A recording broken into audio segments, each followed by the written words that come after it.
L'esclave blanc, 1936, un film de Jean-Paul Paulin, avec Jeannette Fernay, Georges Rigaud et Olivieri.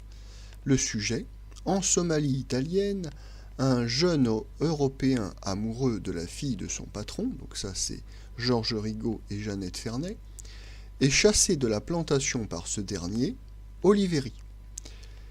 Alors, Georges Rigaud se réfugie ensuite dans la brousse en compagnie d'une indigène et d'un petit noir.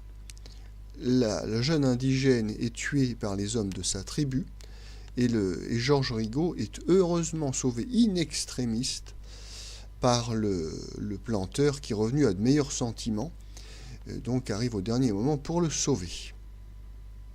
En fait, il existe peu de films français sur les colonies.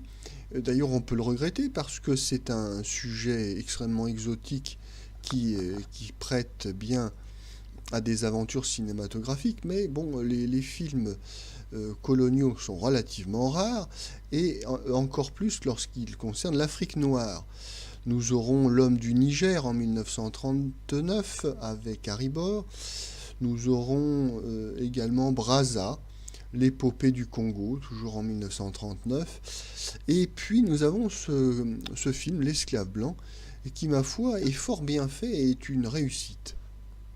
Malgré un scénario assez simple, d'une petite intrigue amoureuse qui conclut, fort justement d'ailleurs, à l'impossibilité des unions interraciales, donc ce film a d'autres qualités, notamment parce qu'il a été tourné en extérieur et dans des conditions réelles. Oui, là, nous sommes habitués, nous, dans nos productions des années 30, à des décors en carton-pâte, des arrière-salles de café enfumées à Montmartre ou à Belleville. Là, on est vraiment au grand air.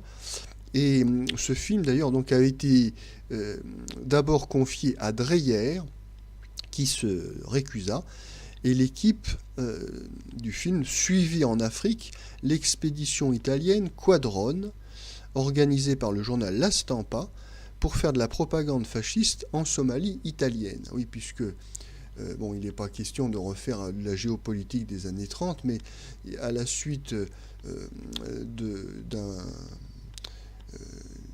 position inacceptable de la SDN, l'ancêtre de l'ONU, l'Italie sera contrainte à faire la guerre en Somalie. Bon.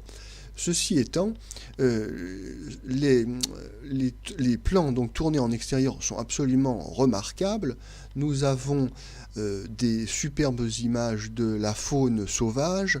Nous avons des séquences de reportages ethniques sur les mœurs des tribus somaliennes. Donc il y a beaucoup de dépaysement à la clé pour le spectateur français qui donc, comme je le rappelais, était habitué aux arrière-salles de Café Montmartrois. Donc là, vraiment, un très beau spectacle avec des très belles images.